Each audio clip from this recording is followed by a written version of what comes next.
Dassault Systèmes. À ce titre, vous avez inventé de nouvelles technologies disruptives pour l'industrie du futur et animé l'écosystème mondial de la recherche pour le groupe. Vous avez la fibre du chercheur et de l'inventeur.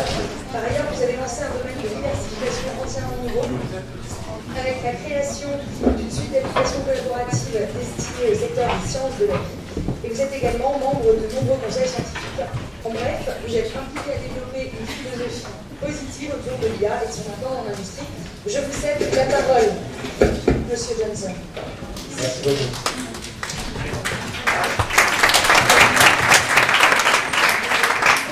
Bonjour, bonsoir. Alors, j'ai deux disclaimers d'usage, parce qu'après Laurent Alexandre, il faut faire deux disclaimers d'usage. Un pour Pascal Napoléon, un pour l'histoire. Le premier disclaimer pour Pascal, c'est que l'année prochaine, il faut le faire donc soit en mandarin, soit en anglais, le seul TIA, si vous m'avez compris, pas tout sinon en Europe. Et le deuxième disclaimer, je suis vraiment désolé pour l'histoire, vous n'allez pas avoir les mêmes images dans la même classe. Si j'avais eu mon ordinateur, j'aurais vite dit un truc, mais là, désolé, c'est industriel. Voilà, désolé. Après, vous avez mon email si vous voulez, on peut parler. Donc, on m'a demandé de pencher sur en fait, l'IA et l'industrie. Alors, on en a un peu parlé ce matin, puis je vais essayer un peu d'élargir le propos. Au fond, ce qu'on a vu un certain nombre de choses toute la journée, entre l'aspect applicatif, l'aspect disruptif avec Stéphane, l'aspect stratégique au niveau national et européen, les aspects personnels, les aspects organisationnels, les aspects économiques avec Laurent Alexandre. Donc, en fait, tout ça, ça peut aussi se converger vers une discussion économique, une discussion industrielle. Donc, je vais simplement vous montrer en fait ce qu'on fait chez nous, chez Dassault Systèmes, et puis quelques réflexions sur comment on pense qu'on devrait réfléchir l'IA dans ce contexte d'industrie. La première chose que je veux dire avant de démarrer, c'est que comme pas mal de personnes l'ont dit, mais je préfère le re-souligner 20 000 fois, l'IA, c'est pas une fin en soi pour nous. C'est un moyen. Il y en a plein d'autres, des vagues technologiques. Aujourd'hui, il y a une espèce de bulle hyper médiatique où on voit la télé ou un magazine sans parler d'IA et se demander si on ne va pas tous mourir. Grosso modo, pour les industriels que je suis, puis j'ai entendu notamment chez mon grand-père d'Esquerre à peu près le même recul, c'est un outil qui peut servir avec des avantages, avec aussi des changements. C'est beaucoup plus que ça.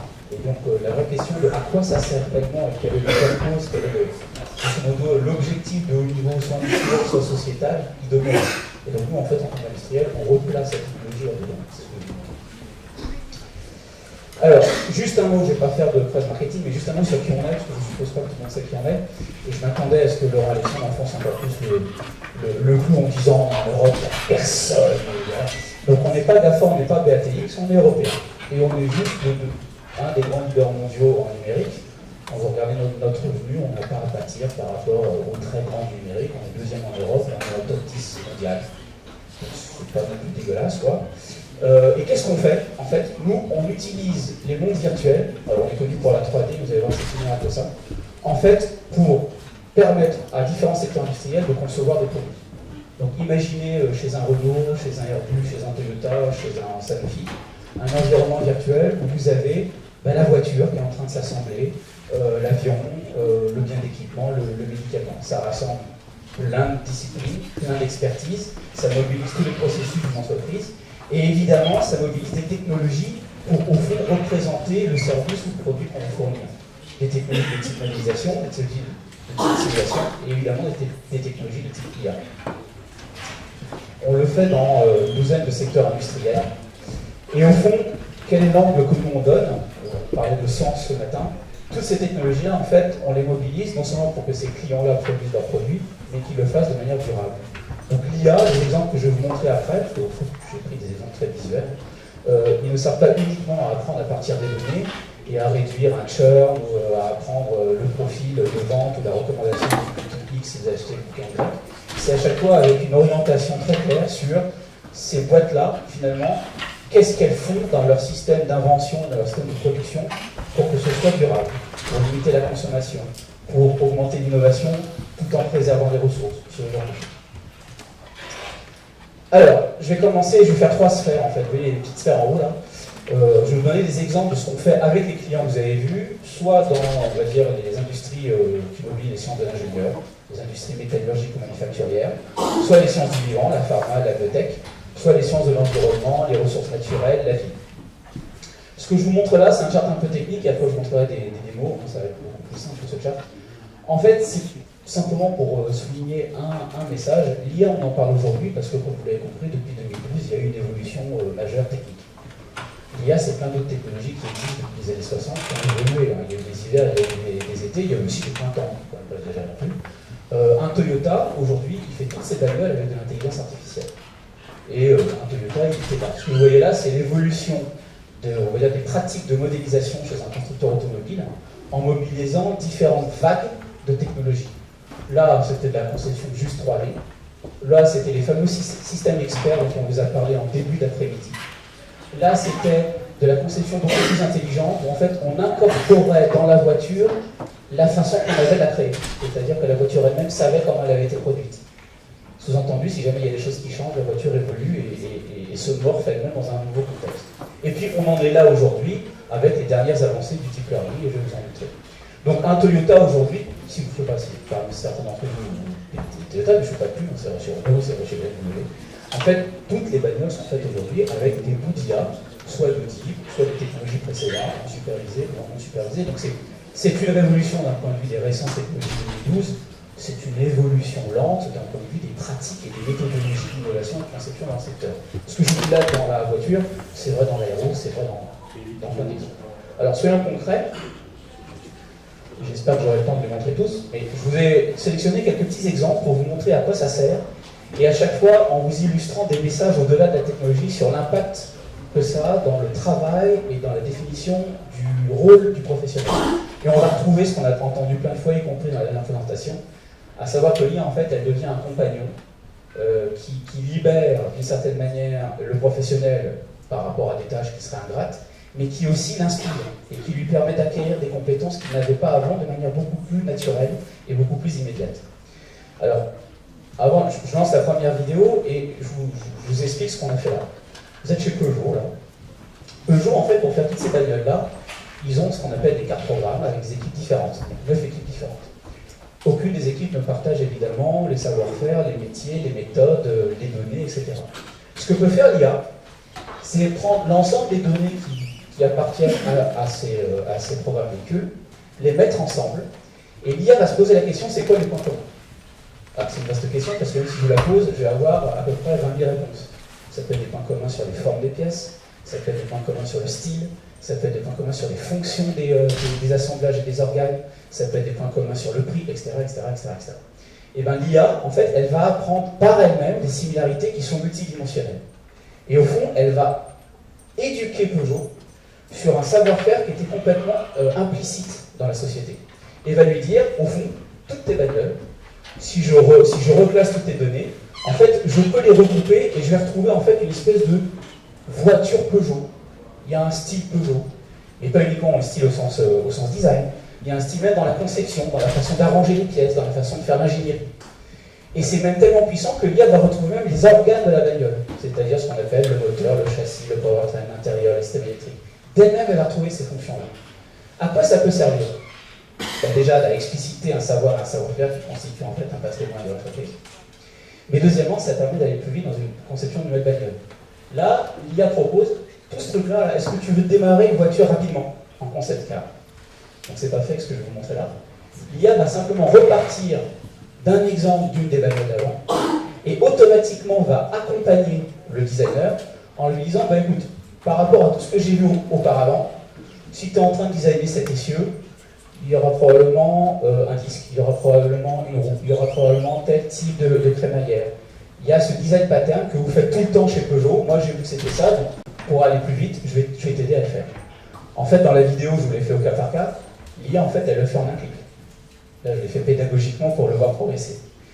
Donc, l'IA va être un compagnon qui va évidemment automatiser énormément certaines activités de design, mais surtout, elle va permettre de canaliser des pratiques, incorporer. Tout à l'heure, il y avait une expression qui était pas mal, qui disait, c'était Laurent Alexandre qui disait que l'IA, c'était libé, packagé, industrialisé et scalable. C'est exactement ce qu'on vient de voir là, en fait. Ça, c'est un premier exemple. Alors, on pourrait dire, ok, très bien, mais là, le boulot du designer, qu'est-ce qu'il va devenir si c'est uniquement pour dire oui, non? Là, c'est très convergent, c'est très automatisable. Donc, qu'est-ce que ça va permettre de faire en plus? Le compagnon, la deuxième partie du compagnon, donc de cette IA, il va donner de l'inspiration au designer, pour cette partie ingénierie. Alors c'est ce que je vais vous montrer là, si j'arrive à retrouver ma souris. Allô. Voilà. Alors, l'IA va permettre non seulement de concevoir les choses, mais elle va permettre de concevoir des choses que le designer n'aurait jamais pu concevoir. Et ça, c'est une réalité aujourd'hui dans les bureaux d'études. On est sur une petite moto là, on a cette pièce qui faisait le joint au niveau du châssis, elle pèse beaucoup, elle consomme beaucoup de matériaux. Donc d'un point de vue industriel, c'est coûteux, ça prend du temps, c'est pas optimal. La forme que vous voyez générer ici, en fait, c'est pas le designer qui va la générer. C'est l'IA automatiquement. Donc c'est l'IA qui va incorporer un savoir-faire métier, qui prend en compte de la résistance des matériaux, de la simulation physique, donc des considérations d'ingénierie. Mais c'est elle-même qui va générer cette forme. Alors, je vais rapidement, mais vous imaginez bien qu'une forme pareille, il n'y a pas un designer au monde qui est capable de la faire. Mais en fait, ça va aller plus loin, parce que là, vous pourriez dire, là aussi, ça simplifie le travail, mais du coup, le designer, il ne fait plus rien. Et si, son rôle va changer grâce à l'IA. Parce que si l'IA est capable de générer une solution qui va bien, en fait, il est capable d'en générer en même temps des dizaines de milliers. Ce qu'un designer aurait évidemment encore moins pu faire. Donc ce que vous voyez là, en temps réel, c'est ce que l'IA va proposer comme autant de solutions possibles pour la pièce, pour répondre à un cahier de charge particulier. Et la conséquence d'un point de vue organisation, c'est que le designer va changer. Il va rester designer, mais il va devenir directeur de design. Et il va commencer à choisir et à émettre des choix pour que son rôle évolue. Il va couvrir plus large, il va incorporer plus de contraintes et il va s'élever d'une certaine manière dans ses responsabilités. Ça, c'est des choses qui n'étaient absolument pas envisageables avant la révolution, on va dire, 2012-2010. Je vous le montre là sur des pièces. J'ai incorporé, vous avez vu un peu de simulation, j'ai parlé de résistance des matériaux. Vous pouvez extrapoler cette considération-là à peu près toutes les fonctions d'ingénierie et de design chez les industriels. Alors, on a vu automatisation là, on a vu inspiration là. Vous pouvez me dire, tout à l'heure, on a parlé de créativité. Et c'était surtout dans les questions et réponses, pour essayer de se redonner un petit peu de confort à l'âme. On se disait, non, mais quand même, l'IA, ça ne va pas nous remplacer totalement. Il y a l'empathie, il y a la créativité, c'est spécifiquement humain. Est-ce que l'IA va pouvoir le faire? Stéphane Malard me disait, si, l'IA va nous permettre de faire aussi de la créativité. Donc, je vous donne un petit exemple plutôt marrant, là, qui n'est pas très industriel, mais qui en revient. Imaginez que je suis un designer et que je veux créer un concept complètement nouveau. Donc je suis dans un moteur de recherche sémantique, c'est toujours de l'IA. J'ai écrit le mot envol. D'un point de vue des registres sémantiques, envol, ça peut être plusieurs choses. Ça peut être un oiseau, ça peut être un avion. Donc on a des technologies d'IA qui, à partir d'une photo, savent reconstruire un modèle 3D et du coup savent faire des chimères et hybrider en design ces deux propositions. Ce que j'ai fait là, en fait, j'ai fait une conjonction sémantique.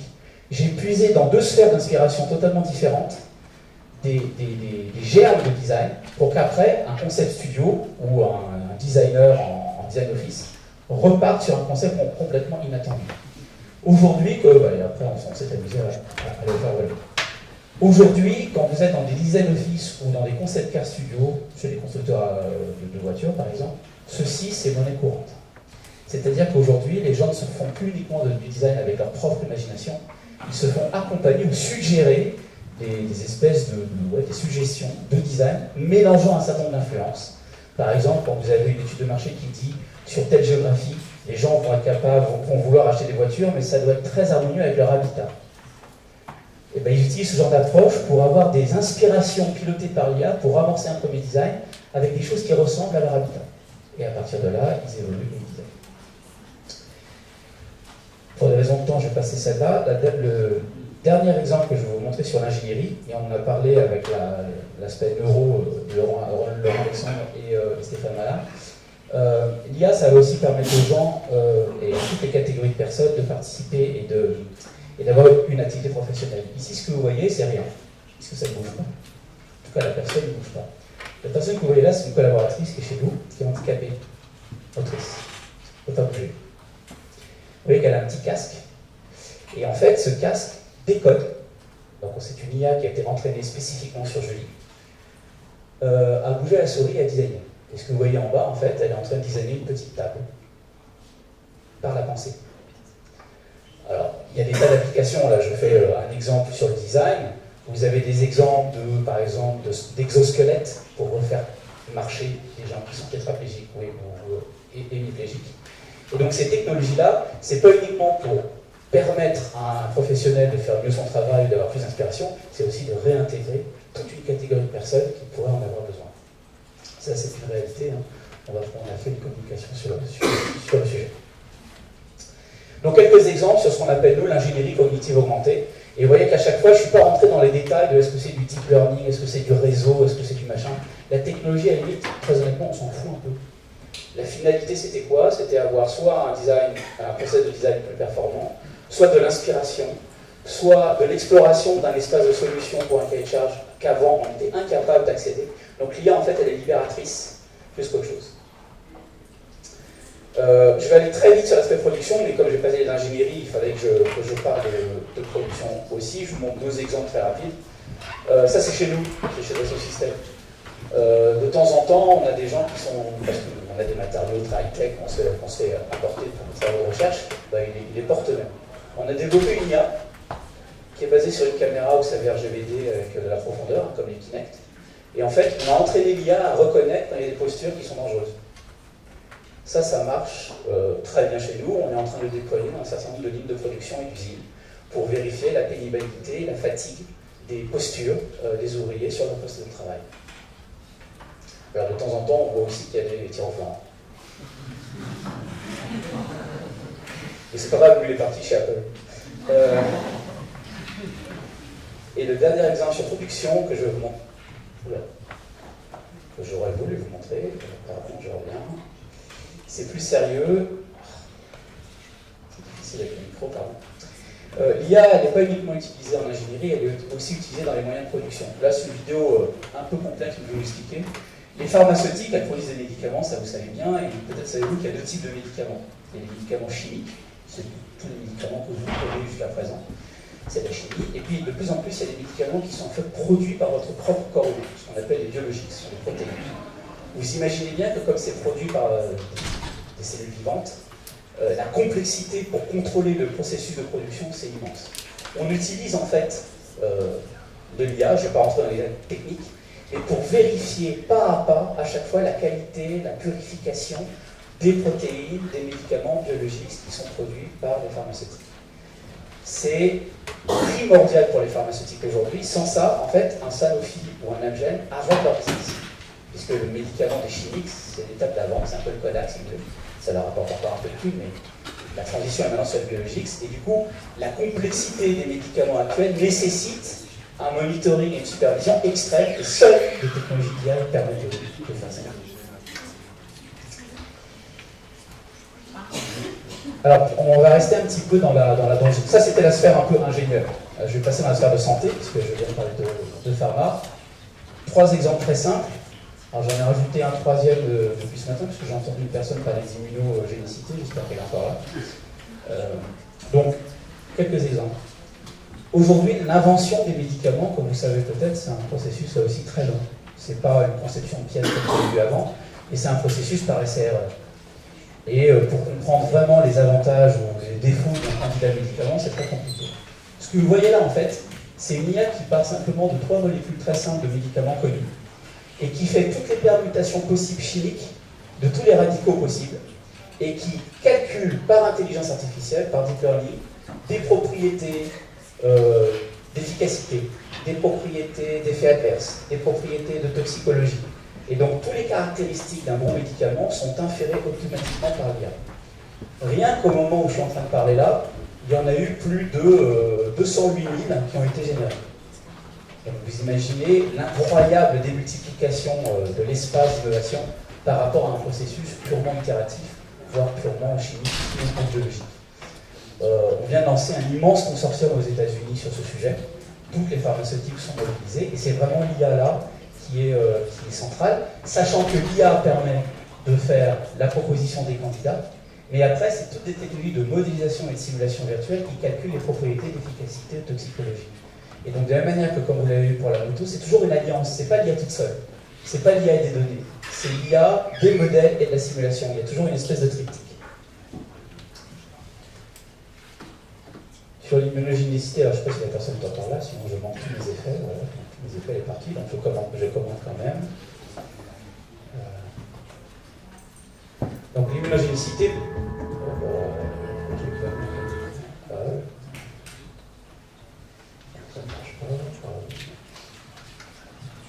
Bon, la vidéo ne part pas. Vous auriez vu l'immunogénicité, c'est la capacité de votre corps humain de rejeter un médicament, même s'il marche chez d'autres.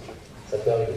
Vous imaginez pour une pharma, elle a dépensé 1,5 milliard de dollars. Ça marche sur certaines populations, mais sur d'autres, ça foire. Et on ne s'y attendait pas. Là, l'IA, toujours en deep learning, est capable de vous la prédire. Parce qu'elle a corrélé des tas de mesures d'immunogénicité sur des patients. Désolé, j'aurais dû vous montrer la vidéo. Ça ne marche pas. Et puis là, c'est en essai clinique, en oncologie. Ça, c'est un exemple qui vient du MD Anderson. Pour ceux qui connaissent, c'est le plus grand hôpital en cancérologie du monde, basé aux États-Unis.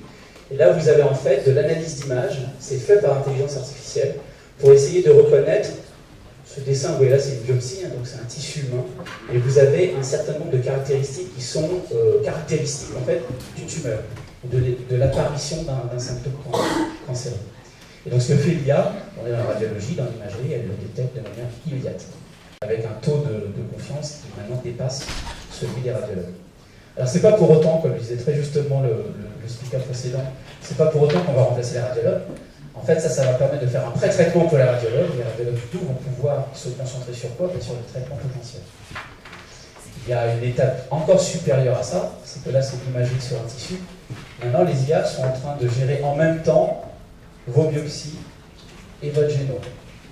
Et du coup, elles sont entre guillemets en train de gérer en même temps votre génétique et votre phénotype.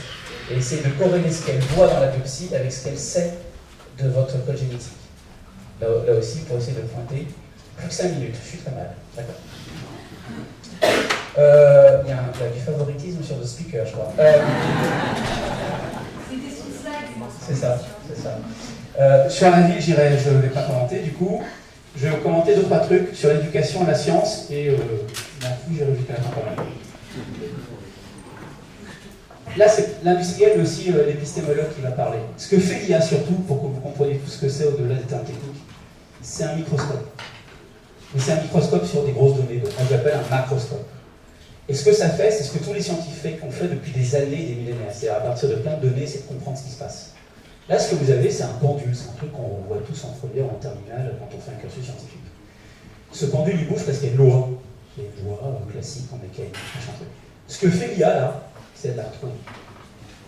Donc l'IA, elle va être capable de retrouver la loi mathématique qui est derrière ce mouvement caractéristique du pendule que vous avez vu. Et elle ne fait en fait que le travail épistémologique que tous les chercheurs ont fait. Quand Kepler a trouvé la loi des mouvements des planètes, il avait 1000 feuillets sur son bureau et essayé de comprendre pourquoi les hélices se ressemblaient. Quand on regarde le génome, c'est pareil. C'est ça que fait une IA.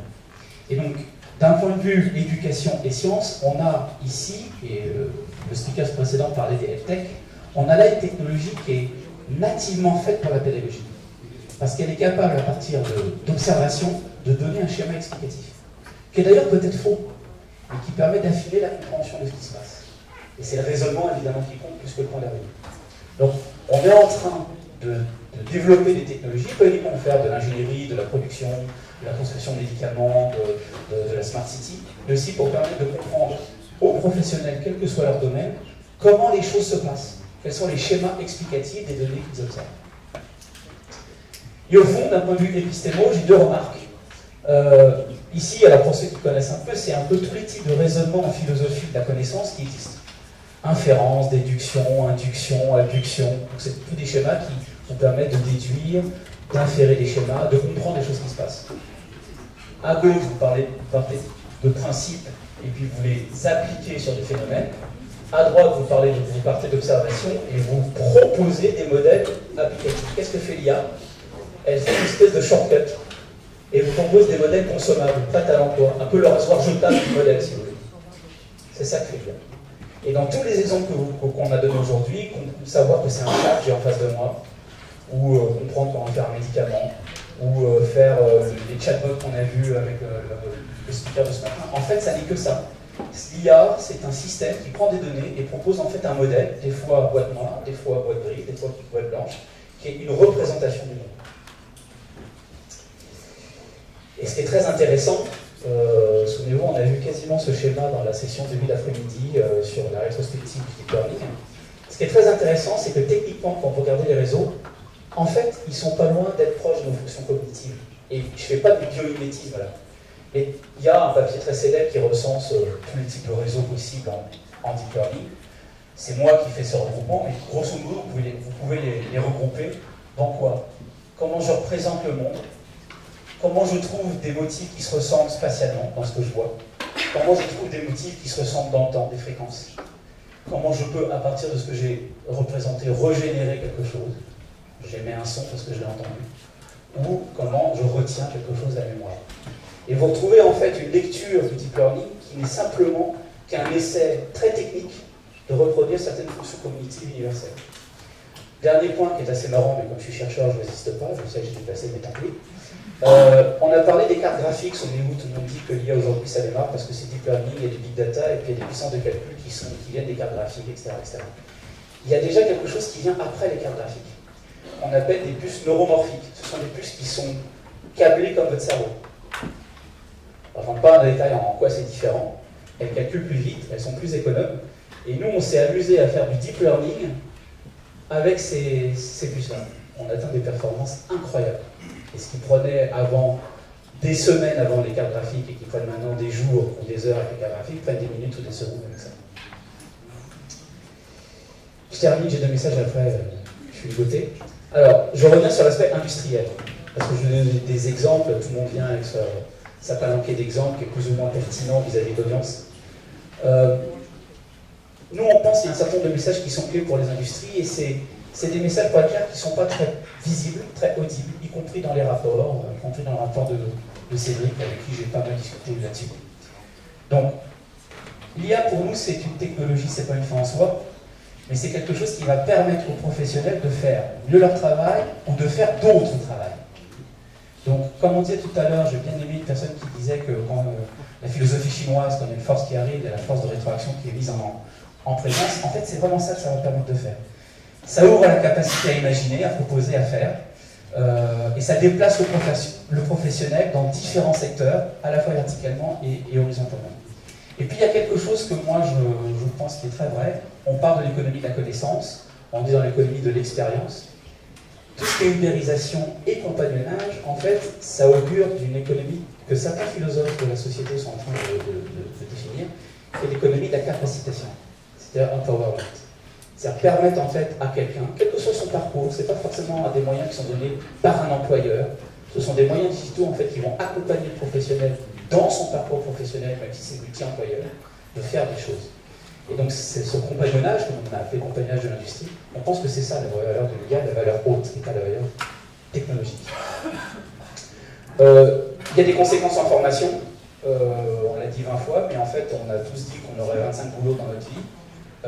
Vous n'allez pas reprendre des bouquins et aller sur les bancs de l'école. Vous aurez, et pas que des boucs, vous aurez des compagnons de pédagogie pour apprendre des nouveaux domaines.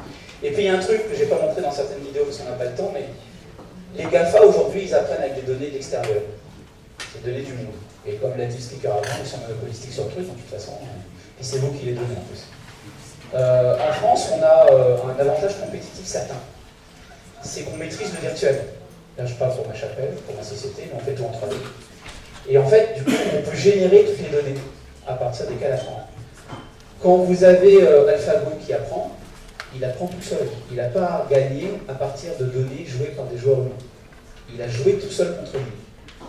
La vidéo que je ne vous ai pas montrée de Ford avec une bagnole qui conduit de manière autonome, en fait, elle a appris dans un jeu vidéo. Elle n'a pas appris dans la rue. Pourquoi? Parce qu'il faut la faire apprendre, par exemple, quand il neige la nuit. Donc il faut attendre une nuit où il neige. Vous pouvez attendre longtemps. Alors que dans le virtuel, vous pouvez faire neiger n'importe quand. Donc les lieux d'apprentissage et d'éducation sont virtuels par définition. Et là, on a un avantage compétitif. Dernier point, et je reprendrai ce qu'a très justement dit mon collègue de chez Esker, l'IA, ce n'est pas du développement de code, ce n'est pas de l'informatique classique. Ça bouleverse énormément les choses, pas uniquement dans les temps de cycle, dans l'aspect industrialisation, dans le processus de certification du code. Je donne juste un exemple qui pour moi est révélateur, qui date d'il y a 3 semaines. Vous avez tous vu qu'il y a un cycliste qui s'est fait écraser, par une voiture autonome. Mais la bagnole, elle avait appris à reconnaître les cyclistes. Elle avait eu des training sets super larges. Donc comment c'est possible? Elle avait juste appris à reconnaître des cyclistes sur un vélo. Et là, le cycliste, il était à côté du vélo. Ça veut bien dire qu'il y a une extrême sensibilité à ce que nous apprenons. Et donc là, d'un point de vue industriel, là je prends la casquette du maître dans l'industrie, et mon collègue d'Escar pareil, mon collègue de Cégide pareil, on ne peut pas délivrer des IA si on n'a pas hyper bien bordé le cadre d'usage. Or, il est un peu implicite dans les données. Donc c'est un tout nouveau pan de logiciel, c'est complètement différent. C'est pas adressé dans les rapports aujourd'hui, c'est pas adressé dans les initiatives industrielles, et donc là on a un vrai enjeu. Et puis je termine sur l'aspect vraiment industriel. À la limite, je vais donner que 2 messages. Comment exister en Europe? Parce que j'ai revu que dans la session précédente, on avait c'est pas une question de technologie. Tous les algos existent. Tous les algos existent. 99% des algos sont publiés en positif. C'est une question de données. Comment vont évoluer les filières industrielles aujourd'hui? Elles vont évoluer parce que, grosso modo, elles vont se structurer en fonction des flux de données entre les donneurs d'ordre, les sous-traitants, les PME, les TPE, etc. Donc, il faut avoir une politique patrimoniale de la donnée par filière industrielle. C'est quelque chose que les politiques n'ont pas encore compris. C'est un peu, si j'exagère, des pôles de compétitivité, mais centrés sur les données. Donc, en tant qu'il pourra. Et dernier point, non, pas tous. Je veux juste personne. Et dernier point, il y a une reconfiguration des acteurs industriels et même des secteurs de l'industrie. Vous avez évidemment tous les gros qui sont en train d'investir avec leurs moyens, mais vous avez dans quasiment tous les secteurs industriels ce que nous on appelle des game changers, les SpaceX, les Joby Aerospace, les Blue Origin. Et eux, ils ne vont pas s'embarrasser de technologies américaines, chinoises, européennes. Elles sont là, ils les prennent. Par contre, ils vont avoir besoin de données. Donc on revient sur mes propos précédents, qui est que pour assister à cette connaissance de l'industrie, il va falloir vraiment avoir des hubs. Alors qui peuvent être incentivés par les États. Par exemple, l'initiative des hubs de données de santé, qui est produit par le rapport, c'est une excellente initiative. Mais ça peut être, de mon point de vue, démultiplié sur d'autres secteurs et d'autres filières. Voilà, j'en ai terminé. Merci beaucoup.